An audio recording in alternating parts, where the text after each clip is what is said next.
Khataev weathering the storm, and he's going to Let me tell you something. David Morrell is the fucking man. Excuse my language. Must-see TV. This is the first main fight. The prospect, Japanese prospect, I'm sorry if I forgot his name, opened up the pay-per-view portion. David Morrell versus Imam Khataev was the second fight. Up next is going to be Alberto Puello and Subriel Matias, and then Shakur Stevenson versus William Zepeda, and then Edgar Berlanga versus Hamzah Sheeraz. But yo, this was an amazing fight. I'm going to give it a 9 of 10, even though I feel David Morrell is going to lose this fight, and he should lose. For him to be a Cuban fighter, and for those who know how Cuban fighters have a reputation of not being, being movers, not being exciting, but he showed us in the David Benavidez fight, even though he lost. Remember, he dropped David Benavidez in the 11th round. I believe it was the 11th round. And in this fight, the last 3 rounds, he just came on, out of nowhere. He got dropped in round number 5 pretty viciously. I'm going to show you that replay. But there's a new 175-pound fighter in the division that we need to be paying attention to. Going into this fight, 10-0 with 9 KOs, Imam Khataev of Russia, but he resides in Sydney. George Kambosos' father, as you can see right there, is, I believe he's the head trainer, or if not, the co-trainer. So let's talk about the fight. Khataev has power. Very accurate puncher up top and down the bottom. With his muscular build, he's kind of stocky, and he started slowing down significantly round number 5 and on, but he still kept his cool. He still kept moving forward. And he was always dangerous. Now, David Morrell has shown us he got a chin. He's shown us that he can battle through adversity. Now, no, he lost this fight, in my opinion. He lost this fight. But he closed out the fight the way he should have, in the loss, I guess, if that's the best way to say it. And he almost, and it was looking like if this fight went 12, he would have probably had a chance of beating Khataev. Because the way he started whooping on him the last minute of the fight,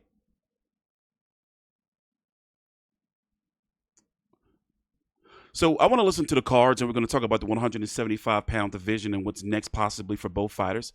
Take a time out, like the video, subscribe. Let's listen. One of the premier divisions, especially if Khataev can be the Here's the poll. As we say here in the United States, you think Khataev got the job done 61% Let's see what fans are saying. To 39. And keep in mind, the only way Morrell's going to win this fight is if the judges give him 6 or more rounds.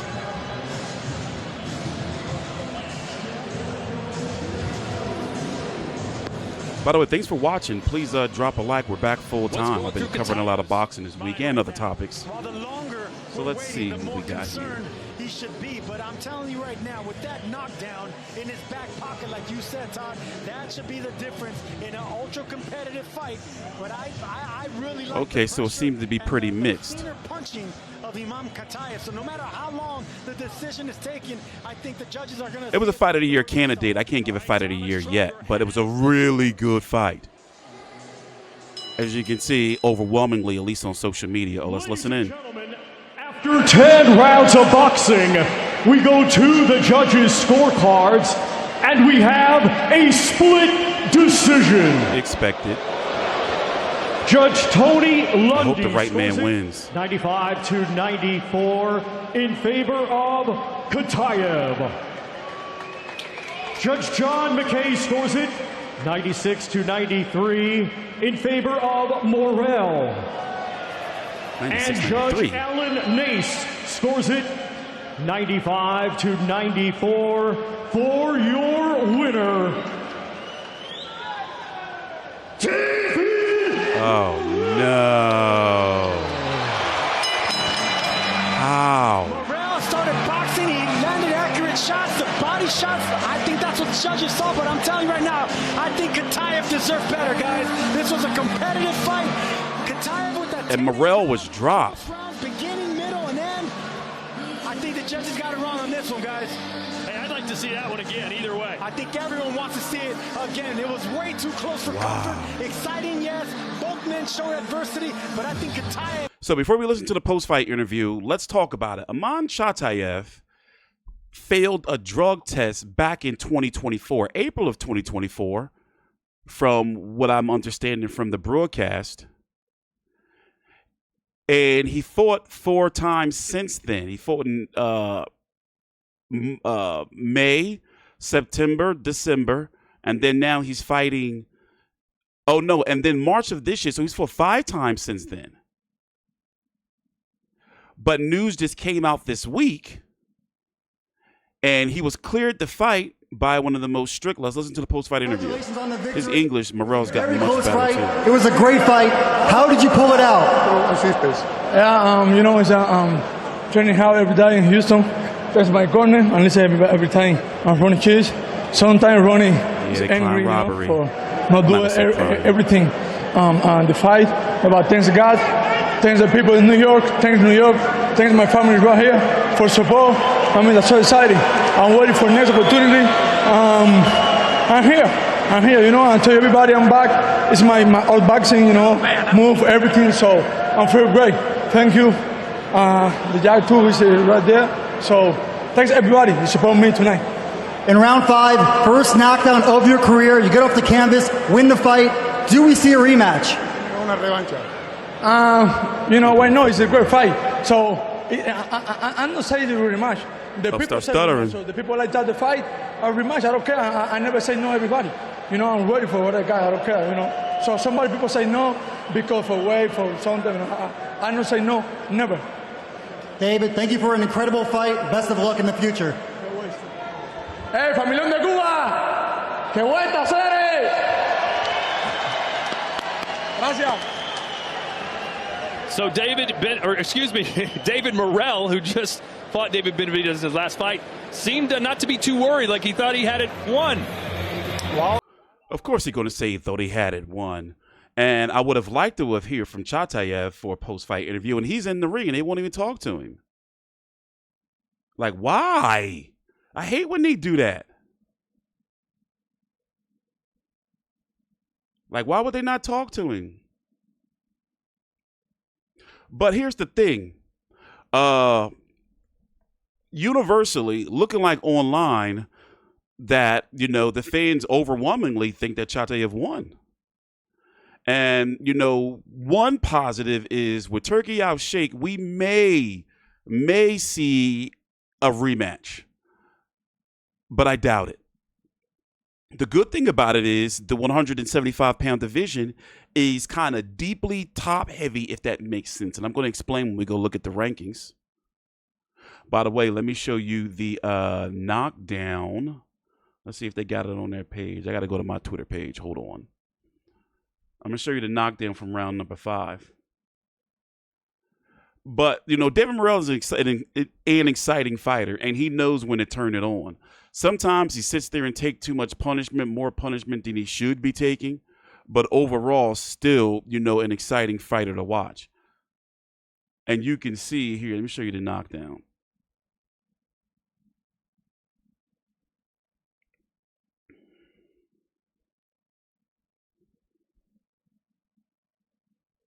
Hold on. I got to be careful because sometimes the zone will copyright you, man. They handle copyright strikes like candy. Hopefully this is a play. Pulling back. Boom. Like a tree. It looked like it was over. That was round number 5 at that point in time. But let's talk about the 175-pound division.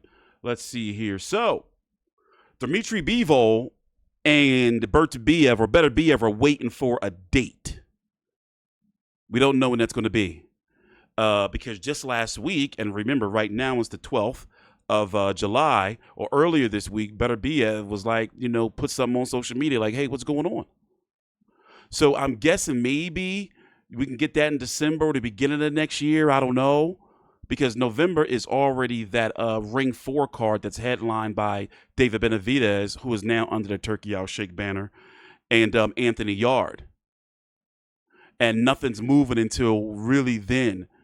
Colin Smith, we're waiting to see what he's going to do. Apparently, David Benavidez and Colin Smith couldn't get a deal done on the PBC side because Colin Smith said that PBC offered him less than what he made to fight and beat up Joshua Buatsi. But that's who I want to talk about next. David Morrell, if he can't get a title shot next, maybe he can, fight Joshua Buatsi. I doubt that we'll see him against David Benavidez, Dmitry Bivol, or Beterbiev next.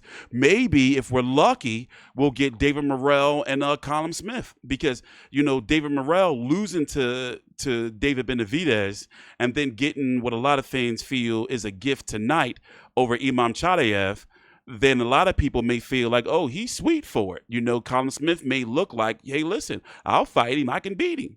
So, maybe David Morrell is going to get bigger or more calls now. And as far as Imam Khataev, now he's definitely in the mix of the division. And don't get it twisted. We know how boxing works. Do not be surprised if he's going to be avoided for some time before he starts getting any type of significant fights. But for one, we need more information on what happened with that drug test because he and his team were saying, according to the broadcasters, was that basically it was some tainted Ramadan food. There's always something tainted. So, but New York, which, look what they've done in the past to many other fighters. New York is very strict. So if they let him fight and this guy don't have no real stroke, if they let him fight, then boom, it's the knockdown. Almost sent him through the ring. Then, it's got to be something else there, but we'll see. What else did I miss? With that being said, oh, by the way, follow me on Twitter at T Street Controversy. The links to my social media are down below in the description box. What did I miss? So, yeah, I do not be surprised if we see David Morrell, Colin Smith next. And as you can see, David Morrell is ranked number 3 by the WBO, so he can fight for the title. Interesting.